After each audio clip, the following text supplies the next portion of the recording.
7 years ago, Coach Potter left the coaching profession to become a keynote speaker. Mark felt a calling on his life to share his experiences. He and his wife, Annette, are a duo working diligently to be advocates to end the stigma surrounding mental illness. Their message is one of hope, and his battle with severe depression and his rise to victory is what he refers to as a national championship. So please provide a warm welcome to Coach Potter.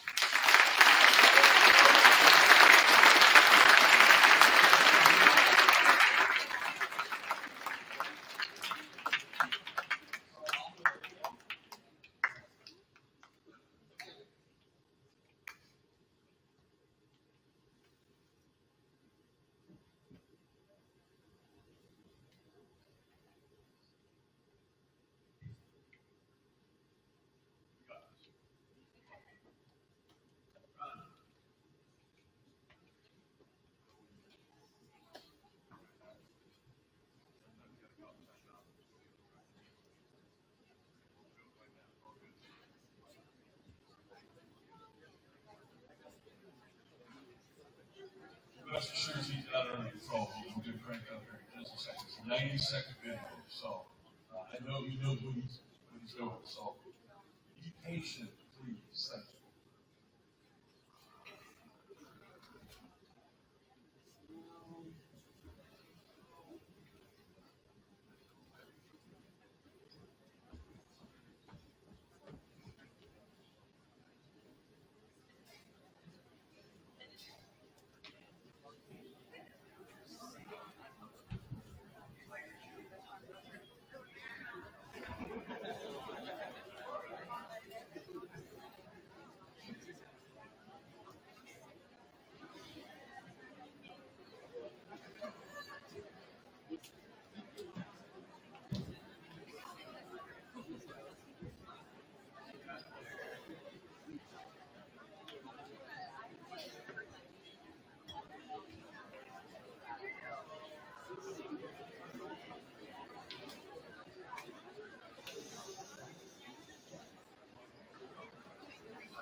Severe depression and anxiety.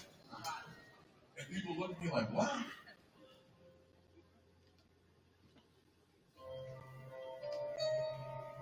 People see you as a head basketball coach. They see me as a father, as a husband. They think I have everything going for me. And quite frankly, I mean, there wasn't a lot of things that should have made me go through severe depression, but I did anyway. What you tell yourself matters. What goes into your brain, it matters. What you tell your teammates, what you tell your classmates, what you tell your children, what you tell your spouse matters. Because if somebody hears something long enough, they will start to believe it. There's no question that I am passionate about making sure that other people hear my story so that they can understand and recognize not only the symptoms, but also what to do about it. There is strength in talking about something that we should have been talking about many, many years ago. There is strength in taking the first step to go get help.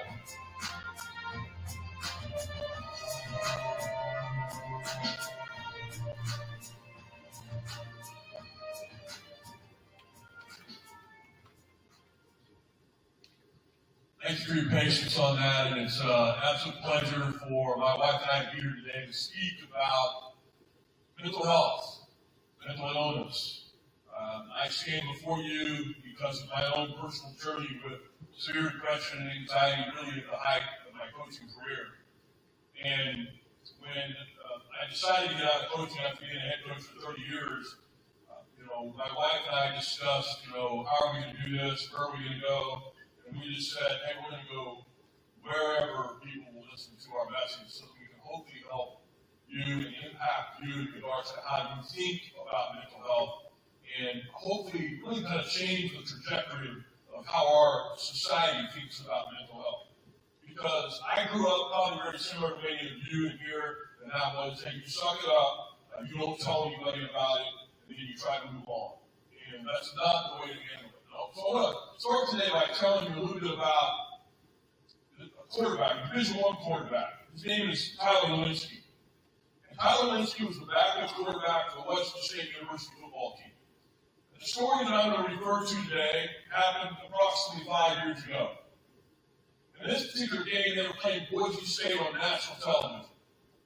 And it's obviously a big deal for those universities because they want to represent, they want to prove how good their teams are on national television. And the game started, and Boise State, the opposing team, was just kicking the heck out of Western State. After three quarters of play, it was Boise State 31, Western State 10. So it was a 21-point deficit. So the head coach for Western State decided to put in the backup quarterback, Tyler Linsky, the young man that I referred to as we started the story. And so Tyler Linsky, he comes to the game, and he proceeds to bring his team back from a 21-point deficit, got tied by the end of regulation, and in triple overtime, led his team to victory on national television. It was an amazing comeback. It was an incredible celebration at the end of that game. Matter of fact, there are videos and pictures of the Western State football team picking him up and putting him on their shoulders and taking him off the field. He was the hero that day. And I tell you that story, and you wonder, well, how does that relate to mental health? Well, here's how it relates. 3 months after that day, that young man brought his team back on national television. He took his own life. So it's a heavy story. This particular topic is a little bit heavy. And so I want you guys to know that, as we speak today and we get real about mental health and what it looks like and what it feels like, and hopefully, explain to you guys the importance of speaking up, the importance of not being silent anymore if you have struggles. I'm a perfect example of the person that was silent for a long time. And I'll tell you a little bit more about my personal journey, but I want to finish the story on Tyler Linsky. So, when I first heard about that story, we had already started this journey, and it just took me back. Because what we always tell people when we speak is that, it doesn't matter where you come from, it doesn't matter who we are, it doesn't matter whether we're in Nebraska or in Wichita, Kansas, where we're from, it doesn't matter where we come from. Depression and anxiety does not discriminate, does not care who you are or where you come from. And in Tyler Linsky's case, he was suffering in silence. And he continued to, unfortunately, suffer in silence. And about 5 months after the day that he took his life, my wife and I, we were in California, and we were getting ready to speak at a community college there. So we flew in, we checked into the hotel, and I turned on ESPN. And on ESPN, there was a special on mental health in the athletic world. And who was on that special but Tyler Linsky's mom and dad? I'll never forget what his mom said. His mom just said, you just wish you would have known what he was thinking. When it comes to mental health, somehow, some ways, really since the beginning of time, generation after generation, we have said, don't tell someone when they're struggling mentally. Anxiety is the number one mental health issue across the world, the United States, small communities, large communities. There's all different types of mental health issues. And so many people that struggle, and especially you guys' age, whether it's 7 through 12, and I don't just, we obviously speak to many different age groups, but we know that, here's a statistic that I think all of you need to hear that sometimes we don't realize, is that suicide is the second leading cause of death for ages 10, and it used to be when we started this from ages 10 all the way to 45. Well, fentanyl has taken over somewhere in that 18 to 22-year range, but suicide is still the second leading cause of death for ages 10. I want you to think about that for a second. Statistics also tell us that 1 out of every 4 people in any given year will struggle from a mental health issue, or someone in their family for sure will. One of the things that my wife and I have recognized in these last 7 years since we've been traveling the nation, we've been very fortunate to be in 28 different states, speaking to all different kinds of people, different backgrounds, and come from different areas of the nation, and we've been fortunate to talk to them. Here's what we realized: it's the same. It doesn't matter whether it's in O'Neill, Nebraska, or whether it's in California or in Kansas, is that people struggle and people still believe the stigma. What does that stigma, what does the stigma say? The stigma says, I can't tell someone because they may think I'm mean. I can't talk to someone because they may think that I'm just not capable of handling my duties. I want a quick story that I want to tell you before I talk a little bit about my own personal journey. This particular story is about a junior college head baseball coach. This particular coach, he was a head coach in Hudson Community College, which is in Kansas, for quite a few years as a head baseball coach. And he left there and he went to Taft, California, and was the head baseball coach at Taft Community College for many years. And when my wife and I started this journey, I got out of coaching after being a head coach for 30 years, and we said, okay, how are we going to get the word out there so that people will know, listen, we need to talk about this topic? I got a phone call from one of my really good friends. He happened to actually play for this community college coach that I'm going to talk about here in just a second. And my buddy on the other end of the phone, he says, hey, listen, you do remember my college coach, right? I said, well, yeah, I remember him. And he said, you do remember the story, right? And I said, yeah, I vaguely remember the story. He said, well, I'm going to send you one page of this 16-page suicide note, and you're going to need to read that to every audience that you speak to. I had no idea what that said. I'm like, I have no idea if I'm going to do that, but you know what? He was passionate about it, so he emailed it to me, and he sent it to me, and then I realized why he wanted me to do that. And so I want you to just listen real quick.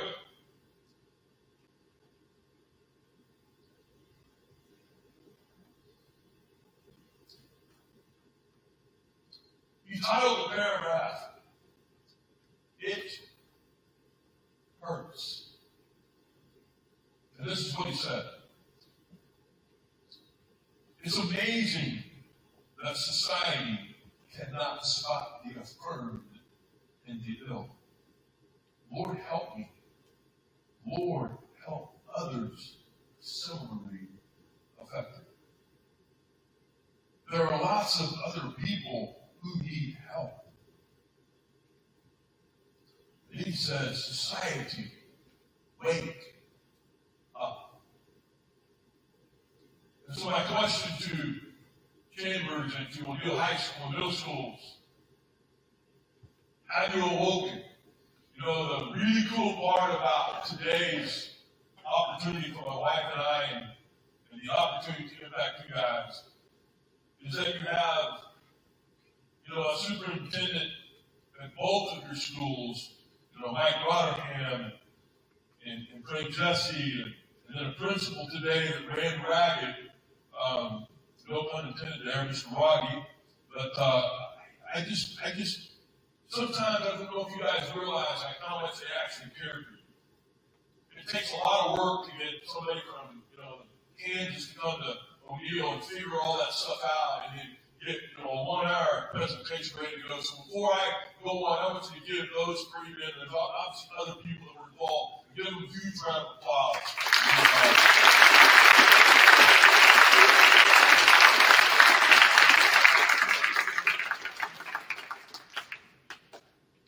They care, and that does a lot for us because we know that anytime we get this opportunity, there's somebody going to be sitting in the audience really needs to hear the message. And we always know there's more than one.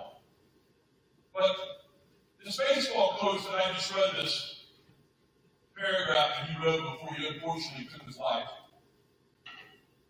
he's making a statement, isn't he?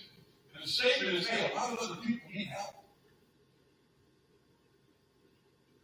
What are we going to do about that? Many people need help. And you know what my wife and I realized? When I first started this journey, I didn't say this comment, but I say it now. That every family in America, at some point in time or another, has a mental health issue. Somebody in that family has struggled with a mental health issue. And all you have to do is think a little bit about your family, and you will know exactly what I mean by that. And I think the amazing thing is that the stigma has kept us from being able to have a normal conversation about somebody that might be struggling with a mental health issue. Because that's what the stigma has said for so long, right? Our generation, we have failed you. And every generation prior to me has failed you guys. And we feel strongly about your generation has to be the generation that changes how people think about mental health.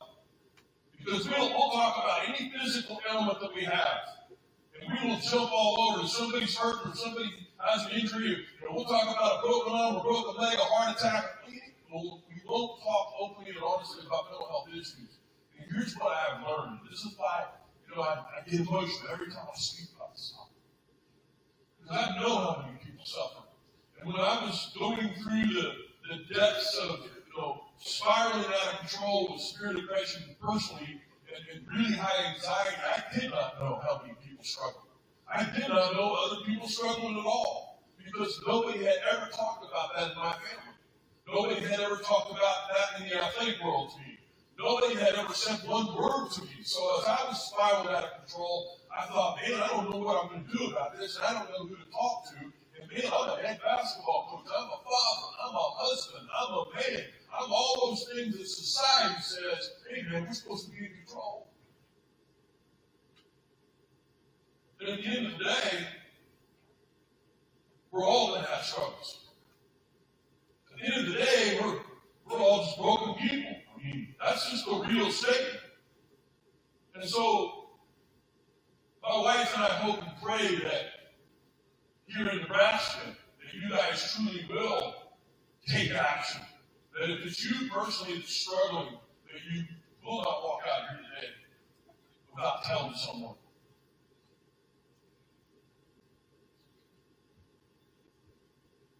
Sometimes I get a little more emotional than others, but I always get emotional, just so you know.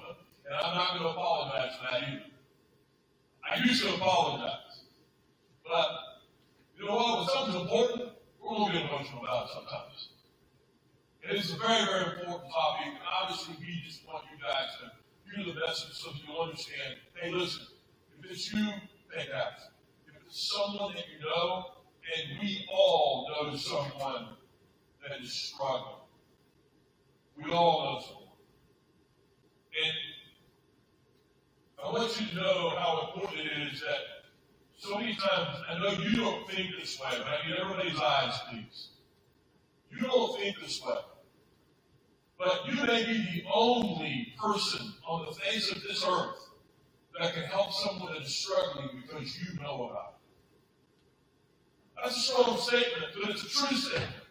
Because there's always someone in our life. That may be today, that may be a year from now, that could be down 10 years from now. You may be the only person. And we hope that you will no longer have the fear of saying to that person, listen, it's time to go get help. It's okay.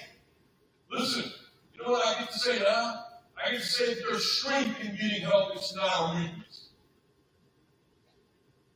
I'm going to repeat that. There is strength in getting help. It is not a weakness. Every one of you want to be the best version of you. Every one of you do. And when there's a mental health issue, that's not addressed. That's where, in my case, I can give you my example that when the symptoms start to happen, you have to be able to recognize the symptoms and then, okay, now the decision is, am I going to do something about it or am I going to try to suck it up, pull up my bootstraps and go forward? That's what we've been doing in the past, and that's not working for us. It must be addressed. It has to be addressed, and your generation, I believe, will change that. I want you to, oh, it's hit the wrong arrow. Well, it's not an important thing there.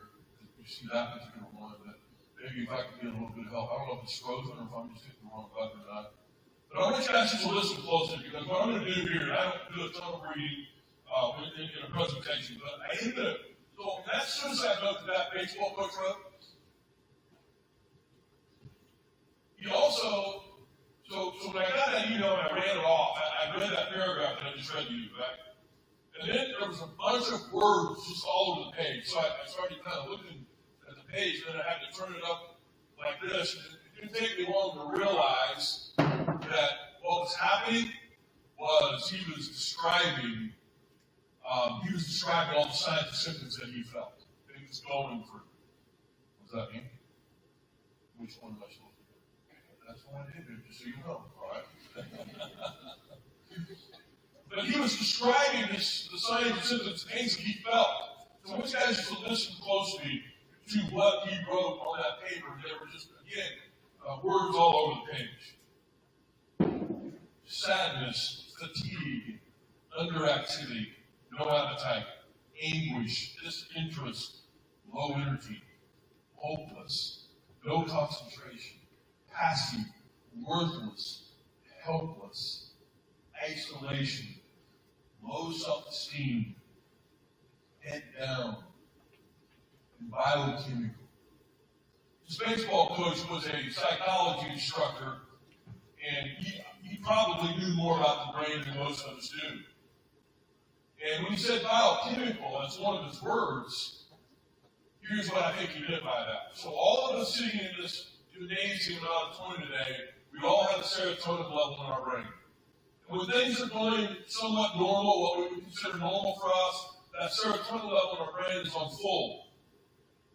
And then, as all of you know, because life happened to maybe have one or two, and I don't know if most of you probably can't see those words, but you've heard the words, right? Maybe one or two of those symptoms, and then they go away.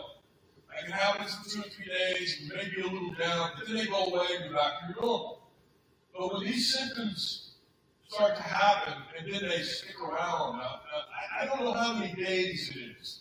Here's my point to you. If you make a mistake, really there's not a mistake, you check in with your counselor, your mom, your dad, and say, listen, something's not quite right. And there's nothing wrong with that. Matter of fact, that is what we hope and pray that all of you guys will start to do, is that you'll, man, I'm struggling for a little while here, and I'm not going to let this keep going. I don't know all of those symptoms and signs. I'll just say right now, I had them all. Every one that I just read, I had them all. So when that serotonin level starts to drop, we start getting signs and symptoms of depression and anxiety. Most of the time, it's like anxiety that leads to severe depression, that they go into bipolar. It could be all kinds of different mental health issues. And so it has to be addressed, or here's what could potentially happen. Those signs and symptoms continue, and you say, I'm not going to tell anybody. That's what I did, by the way. And what happens is all of a sudden, there's a suicidal thought that comes to my heart. So, my story goes like this. So, being a head basketball coach for 30 years, my first 17 years, I can tell you that I had incredibly high anxiety, and that is not what we called it. That was just an intensity level that I had, and that's the way it was. We did not call it anxiety. Okay? Again, the stigma is loud and clear. And so I didn't call it anxiety. I'm just a guy, type A personality, right? And then in year number 18, day number 1 of practice at Newman University of Wichita, Kansas, where I was the head coach for so many years, that's the first symptom that I actually remember feeling. That's been 18 years ago now. Okay, a long time ago. And so I remember day 1 of practice, I walked into the gym, and I'm thinking, there's something missing here. I wasn't sure what it was. And I had this void in my gut. And I'm thinking, well, I'm not quite as confident as I normally am. Day 1 of practice, year 18 that I've been a head coach. So something's wrong with that picture, right? But when you don't realize what it is and realize what's going on, you kind of try to slough it off, and again, you go back to that suck it up and just move forward, it'll go away. I'm going to tell you right now, it's not going to go away. If those symptoms continue, you must address it. Take action. It's okay. There's strength in getting help. Well, Sigmund told me, well, let's see, and I don't know if I need to tell somebody that, so I think I'll just keep right on going. I'll give you kind of a rundown of those 5.5 weeks. So it took me 5.5 weeks from day one of practice to the day before our opening game of the season for me to lose 30 pounds, for me to spiral completely out of control with my thoughts, for me to be a person that is normally a people person that will talk to anybody, anytime, anywhere, to being basically avoiding every person that I could other than when I went to practice to try to get my team ready for the season. So an example I can give you of one of the signs for me was day one, I give you that example. 3 or 4 days later, I remember getting in my car, getting ready to go to work, and on the way to work, I had tears rolling down my face. I'm like, that's weird, because I don't really get emotional like that. So that was another sign for me that I was getting a lot more emotional. And that happened almost daily from that point on. I was very sad. I felt hopeless because I didn't know who I could speak to. Silence is a kill. And that's why when you say that people are suffering in silence, you must tell somebody. You have to talk, and it's okay if you tell someone. I want to talk just a little bit. I'm going to lighten it up just a little bit. I want to talk a little bit about my wonderful wife over there of 39, almost 40 years now. So we grew up in a town similar to O'Neill, about this size of town, maybe just a little bit smaller than that. We knew everybody just like you guys do in your communities. And I was a 7th grader, and my wife was an 8th grader. And that's when I started calling her. Okay? Long time ago, I was going after an older woman, if you know what I mean. And I started calling her because, man, I just thought, okay, she's somebody that I might want to marry someday. I probably didn't think that, but that's where we are today. But let me tell you why I want to tell you the story about my wife. Okay? My wife, in all of these years, so we've been married almost 40. 18 years ago, we had been married 21, almost 22 years. We had known each other over 30 years. And common sense, if you use common sense, would tell you, maybe I should talk to my wife. Maybe I should let her know that I'm struggling a little bit. Well, the stigma says, I don't talk to your wife, she might think you're weak. I've heard she might not think I can handle my daily duties. All of those lies that we have believed for so many years, that's what I was thinking. That's why I tried to keep it from my wife. Well, I did that for probably around 2.5 to 3 weeks. And then one day she's at home, I'm sitting in my chair, and I've not said one word to her about it. And I had a tear kind of rolling down my face. I got emotional. And she sees it. And she's like, well, what's going on? And my answer was, I don't know. I'm just a little more emotional than normal. I'll be fine. See, my wife would see me cry one time in all of those 30 years. And now all of a sudden she sees me in my chair with a tear rolling down my face, and she's starting to wonder what the heck is going on. 3 or 4 days later, she sees it again. She asks the question again, what is happening with you? This time a little more intently. And I still said, I don't know. I'm just a little more emotional than normal. So I did not want to tell her how I was actually feeling. And I want everyone to hear this next point, because it's really important. Is that when those signs and symptoms, the symptoms start to add up, right? So you start having a lot more of it. When I talked about common sense earlier, using common sense and telling someone about it. Sometimes when somebody gets to the point where they're so sick, they can't even make the decision to tell someone because the anxiety is so high and they're so fearful that they don't know, what might happen.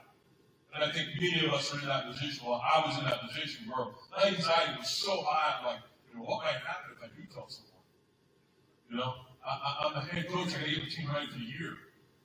And so I just tried to keep it from her to the best of my ability. And I knew she was starting to realize something was right. Something's going on. And she saw that like 3 or 4 times. And every time she asked me, every time I told her, I don't know, I'm a little more emotional than normal, I'll be fine.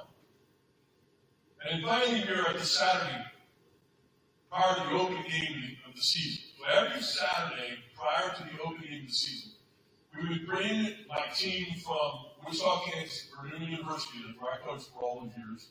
We would bring them out to the small community that we live in, a community very similar to O'Neill in terms of size, and we would practice at the local high school, and then we would go to the place called DeMario's Pizza Place, and we would order the guy's pizza, and then there was a bowling alley that's connected to it, so we would bowl. So it was a team bonding activity. It was the day they got out of their normal setting and got into the a whole different setting, and it was also a day they really enjoyed, and the coaching staff enjoyed, because when we got to the bowling and pizza part, that was a team bonding opportunity, and they don't have a lot of those opportunities. I always had a lot of fun with my guys, right? Like I would always tell them, like, nobody's going to beat me in bowling. Bowling's part of this today, and just as a side note, just so everybody will know, one of my parents ever did beat me in bowling, just so you know, just making sure everybody knows that. But this particular Saturday is a Saturday that was life-changing, completely life-changing for me. Because the severe depression had spiraled completely out of control. My team was supposed to be, we lived in that small community, and so my team was supposed to be there at 10 a.m. to start practice. It was 9:30 in the morning, and I was standing at my sink in the kitchen, and I was just losing it. Emotionally, I was absolutely losing it. And my wife walked around the corner like, what's going on with you? What's happening with you? Would you please talk to me? Do you need me to take you to practice today? And she'd never asked that question before. And the anxiety for me, I can just remember, was so sky high. And the only way I can describe my anxiety is that, we all deal with normal, issues throughout the course of every day. Like what I would consider like most of the small issues, but they're issues. And you deal with it as human beings, right? Well, every small issue felt like it was 1,000 times more in my brain. And it just would not slow down. And just be like, oh my God, my wife knows. And what am I going to do now? And I can't tell her. And all those things that you can imagine, because I had spiraled completely out of control. I had suicidal thoughts for at least 2.5 weeks.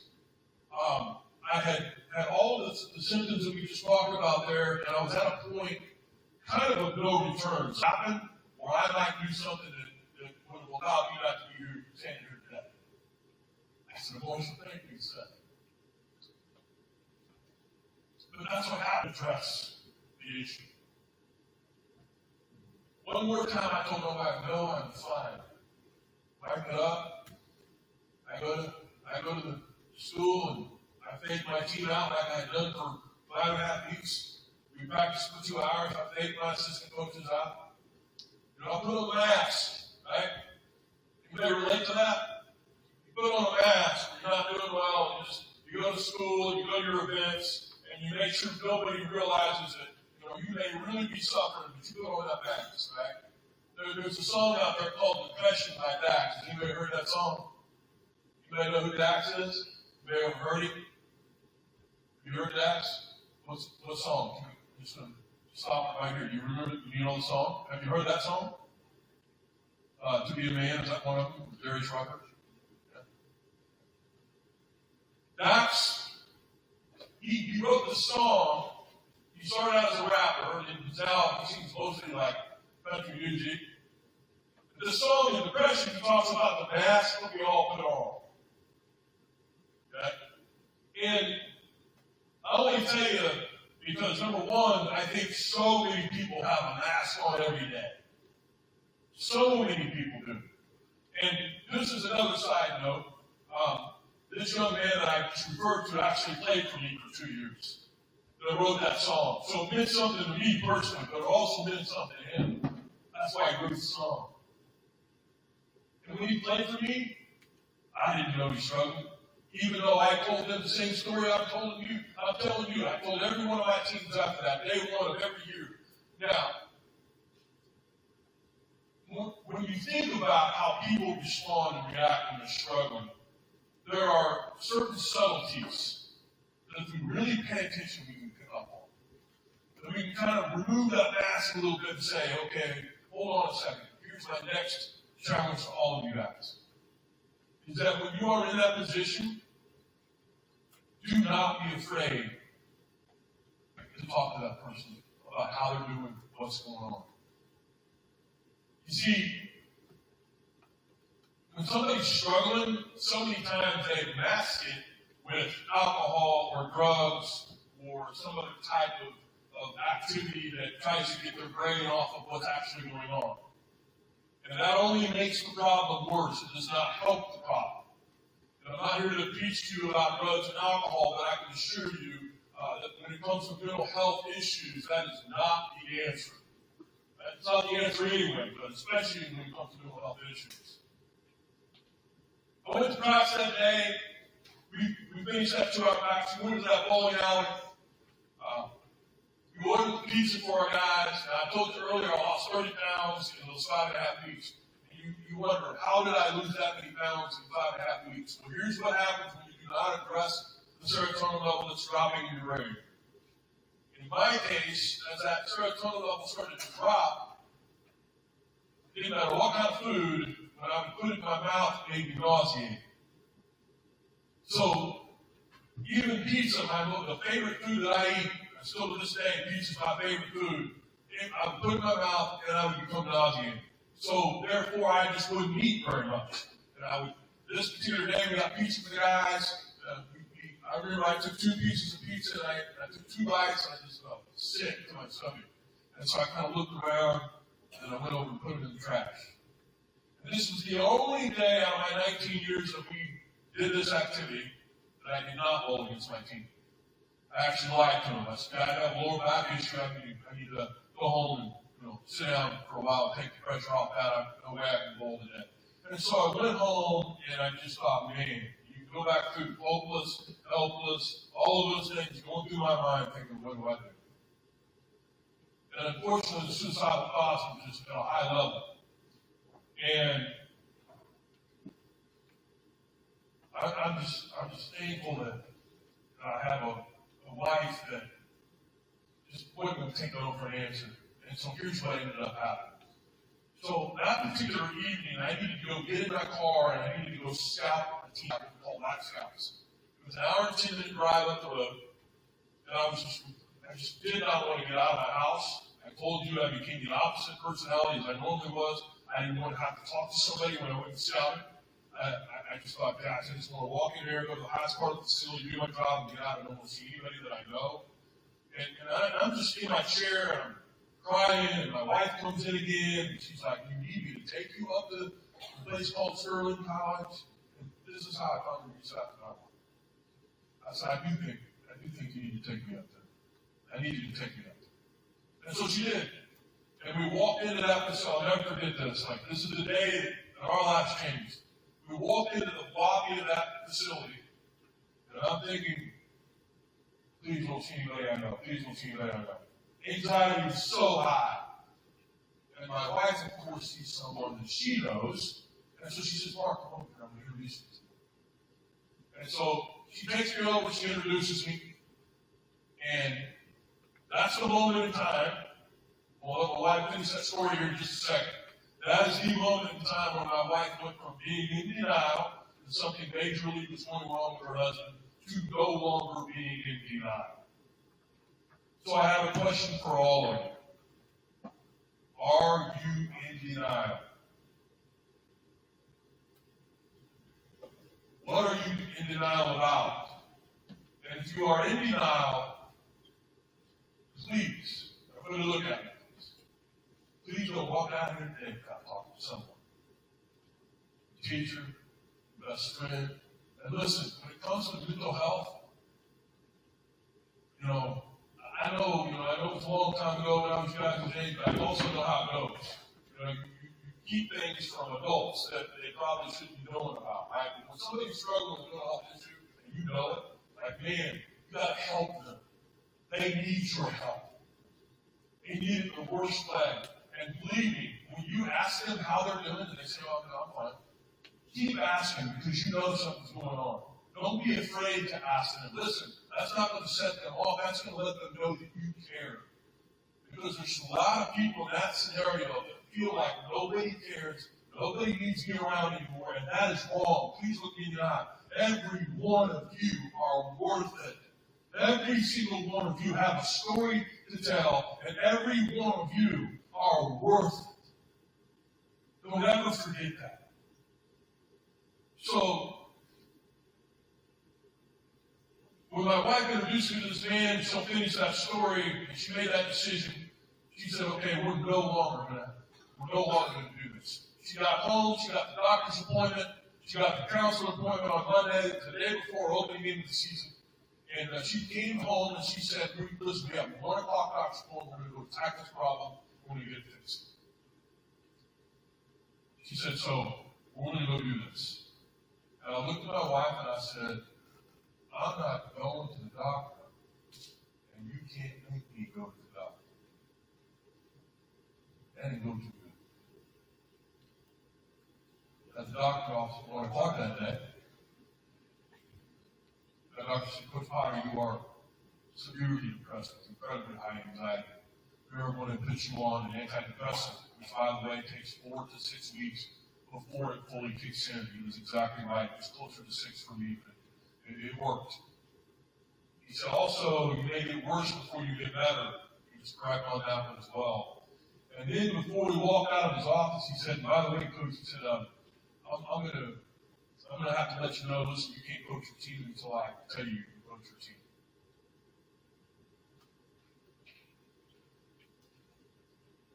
Most people think that I'm novelistic when my doctor told me that. But here's how I reacted and responded. I reacted with a deep breath. I remember thinking, man, I knew I was too sick to coach my team. I knew I needed to get better. And finally, someone gave me permission to get better. My doctor gave me permission that day when he told me I couldn't coach my team. What he was saying is, Coach, you need to take care of yourself. You got to take the medication. You got to go to the counselor. You got to get better rest. You got to start eating better. You do all of those things, and we'll talk about when you go back to coach your team. So I was relieved. I was at home for the first 8 games for almost 6 weeks.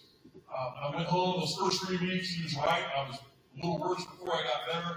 I literally didn't turn on the television, didn't talk on the phone. I told my wife, don't tell anybody why I'm not coaching my team. Stigma is strong, isn't it? Well, I'm still trying to keep that from people, right? My players didn't even know why I wasn't coaching them. The only people that actually knew were my personal family, my 2 assistant coaches, and my athletic director. Nobody else knew. And that's the way it's going to be for me. This is not a topic that we're going to talk about with anybody. After about 3 weeks of being literally a complete zombie at home, I was taking my medication. I was not doing very well, and then all of a sudden I woke up after 3 weeks, and I think the medication started to work just a little bit. And I thought to myself, I'm going to go check my emails for the first time in a long time. So I opened up that computer, and I started to check my email. Man, there was a lot of them. I hadn't checked them in a long time, but there was one in particular that just jumped out at me. It was an email from the sports writer that covered our team. Now, keep in mind that Wichita is similar to Omaha, in terms of size. So, it's about 450,000 people in Wichita, but about 1 million in metropolitan areas. So there's a lot of people that take, in fact, in those days, they actually took the physical paper, right? So people, they delivered it to them. They don't do that too much anymore. Everything's on the computer. But this sports writer says to me in the email, he says, Coach Potter, I'd like to be the first one that talks to you about why you have not been with your team when you get back with your team. And so I quickly hit reply, and I said, I'm not talking to you or anybody else, and I sent it. That's the way it's going to be. Little did I know, in the background, my wife's getting phone calls from the media, and phone calls to my players, and phone calls to all kinds of people. Where's Coach Potter? Why is he not coaching? What's going on with me? And so she's dealing with all that. I don't even know. Slowly but surely, I got better. And after 5.5, almost 6 weeks, my doctor released me to go back to coach my team. Now, I want to put that in perspective for you just a second. I missed the first 8 games. So when I was in high school, when I was your age, I played football, basketball, and baseball. Never missed a game. When I was in college, I played basketball and baseball for 4 years, both sports. Never missed a game. I was a head basketball coach in over 800 games in my 30-year career, and I never missed a game except for the 8 that I had to stay home from severe depression and anxiety. So when I got back, it was like a weird feeling, a very strange feeling, because I had been gone for the first 8 games. I knew what was happening, but I had not talked to any of my assistants or players. I hadn't talked to any of them. And I walked into the practice on the practice court that day, and I remember walking in, and one of my players at the other end, he was practicing, getting ready for practice. He was shooting around, getting ready for practice, and he turned around and he saw me walk in. He like stopped dead in his tracks and sprinted there. He's like, "Coach, man, how you doing? That's good." We did one of these things, right? Like, we got a little emotional. Good emotions this time. And I thought in that moment, even though I went up inside, maybe I do owe it to my team to tell them why I haven't been with them. So before we started practice, I took them to the locker room and I told them everything I just told you. And then before we walked out to practice, I said, "All right, fellas, we'll keep this in-house. We are not going to speak to girlfriends, moms and dads, and we're especially not going to speak to the media after practice." And that was the last time we were going to discuss this topic. 2 days later, we got on the vans. We had a 2-hour drive up the turnpike. I'm driving one van, my assistant's driving another van. We're getting ready to go play at Washington University and speak to Kansas. And I had a policy. My policy was a freshman had to sit up front with the coach. I hated that policy. But we did it because we wanted to, get them acclimated to just get on the boat and, just help them to figure out how to deal with the stresses and all the things that it takes when you're on the road versus when you're at home. Because it's 2 totally different things, especially college level. This young man from Phoenix, Arizona jumps in the front seat. He's excited to be there. His name's Dan. So Dan and I just had a conversation. And about hours straight, we're just telling stories back and forth, happy to be there. I think he was actually happy to be up front. And I'm telling him a story about something about an hour in, and he just interrupts me right in the middle of the sentence. And he said, "Coach," I stuttered a little bit. He said, I said, "What, Dan?"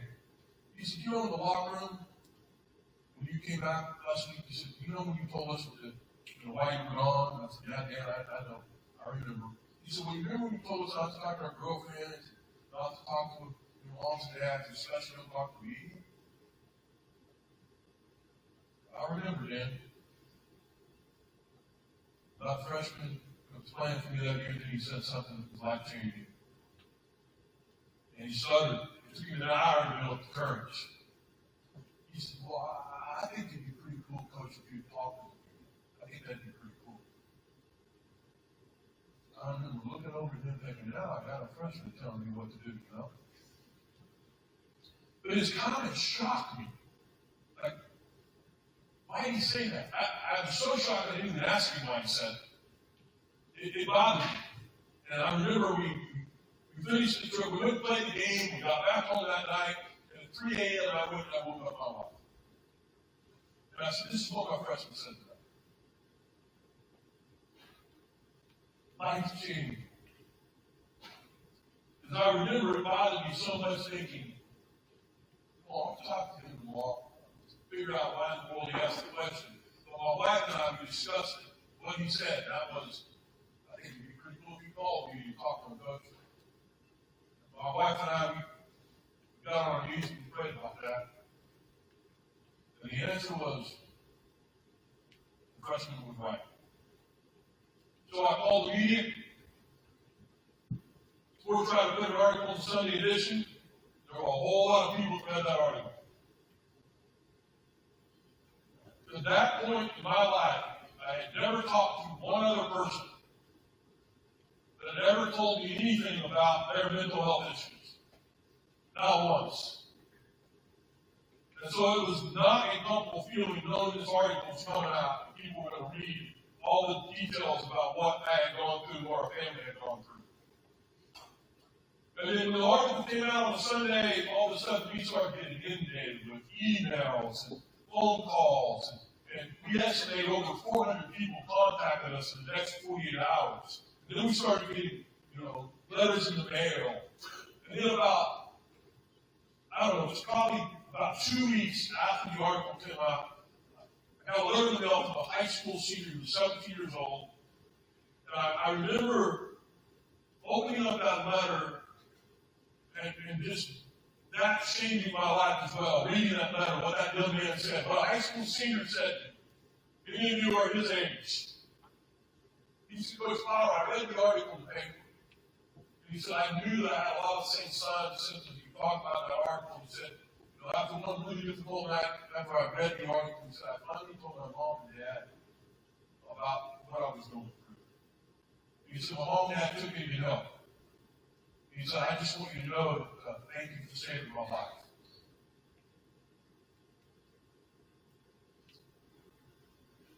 That's life-changing. Right? Like when somebody tells you that your story, because you talk about something, helped them, well, you hear me now. That's why your story is so important. You see, so many times, you don't think your story is. It may just be one-on-one with your best friend, or one-on-one with your little brother or your little sister.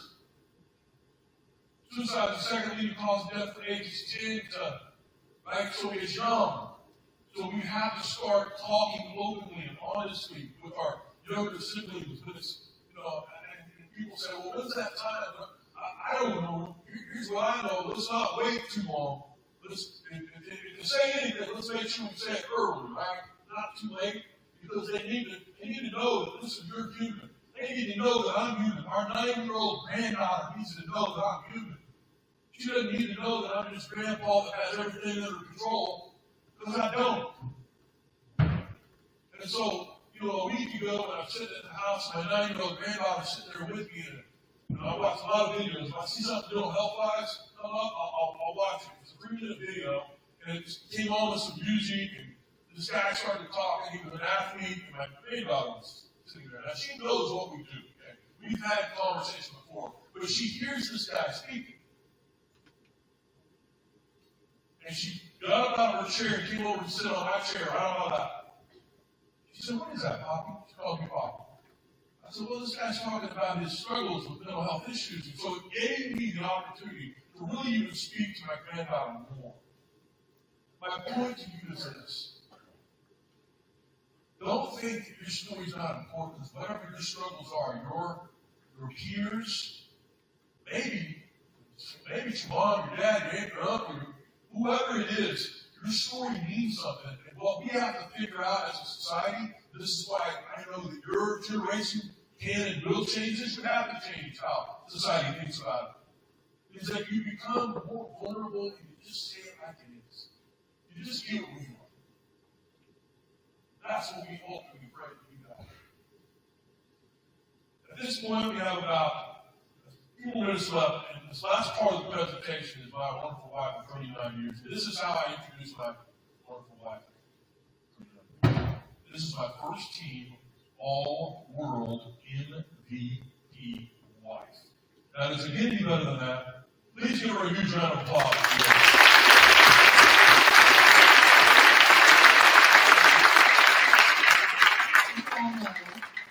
None of you are going to remember I'm an MVP wife, but you will remember I'm older. And that's true. I'm almost a whole year older. I want to show you something here. That's me in 8th grade. It's a little scary, right? You guys are really missing something. You can't see right there. Just saying. Okay. Now, I asked my mom, I'm like, really, Mom, did we not know that was picture it? That's the best we can do with my hair. I do have some problematic hair. Just feel like maybe I've learned to do it a little bit better over the years. But there we are, and you can see he was pretty cute. He was about this tall. So he's a little bit shorter than me. And he just kept calling and calling and coming over. And so here we go. Yeah, I should have known something was wrong for him, right? I should have known. But here we are, all these years later, and I've been starting on his team longer than anybody else ever did. I'm going to show you this. I'm not going to make you look at that. This is why I think I didn't get it. I'm a 32 career teacher. So teachers, I sat right where you are. 10 in-service days for 32 years, 320 in-service days where I've learned about mental health. And yet I had a husband who was mentally ill. And I didn't get it. I think this is why I didn't get it. This is a picture off of our bedroom wall. We interrupt this marriage to bring in basketball season. As soon as basketball started, he was gone. He always didn't come home and eat supper. So he lost a little bit of weight. I said supper. You guys probably say dinner because you're a little, you're a little pepper, I just want to remind you that Jesus ate supper. So maybe we should rethink that a little bit. Just saying. But we eat supper in our house, and he didn't come home and eat supper. He lost a little bit of weight. So it was that way all the time. And then little by little by little, I would see that more and more was happening. When I would see him crying in his chair, and I would question him, and he wouldn't tell me what was wrong. One day I got a phone call at school, and he said, I'm crying, and I can't come out of my office. You have to come right now. And I said, what did you say? Because I don't believe it. When it started impacting our jobs, his job, my job, I knew something was really wrong. And then came the day I had to drive them up to Sterling. None of you probably know what Sterling, Kansas is, but Sterling, Kansas has nothing in that town. I only go scouting and recruiting when there's a shopping mall close by. That's when I go scouting and recruiting. I was going to Sterling to watch Mark. But Mark didn't tell you. This makes me emotional. And I don't apologize. He reclined his seat in the car. Well, we drove there. Well, I drove there. And over he repeated, I can't live this way anymore. You have to do something. You have to help me because I can't live like this. I kept thinking, if he was having a heart attack, I'd do something. If he was having a stroke, I would do something. But he's having a mental health breakdown. He's ill, and I'm doing nothing. I decided right there, I'm done with that. And I am going to do something about it. When we walked into the gym, and we saw my teaching partner's dad. His name is Joe, and I said, come here, let's meet Joe.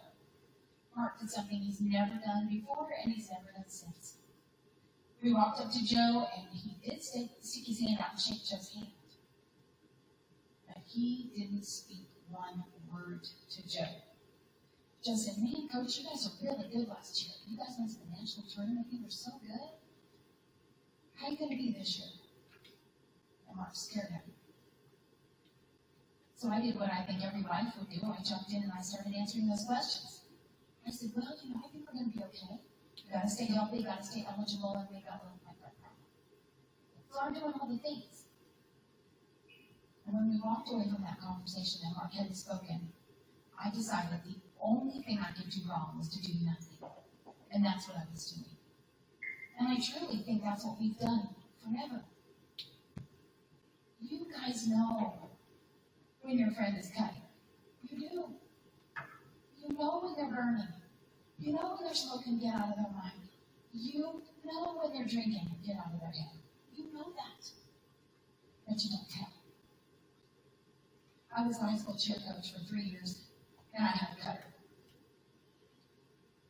I tried to talk to her parents. They wouldn't hear me. That young lady went on to live a life. She was not sober. She was not okay. And I had a lot of guilt because I didn't push it harder with her family. And I won't ever do that again because I know better now. You guys have to be the ones that make a change. You have to tell if your friend is doing that. You can't be quiet anymore. And Mark was saying, I can't live this way. You've got to do something. On Sunday afternoon, I decided I'm doing it.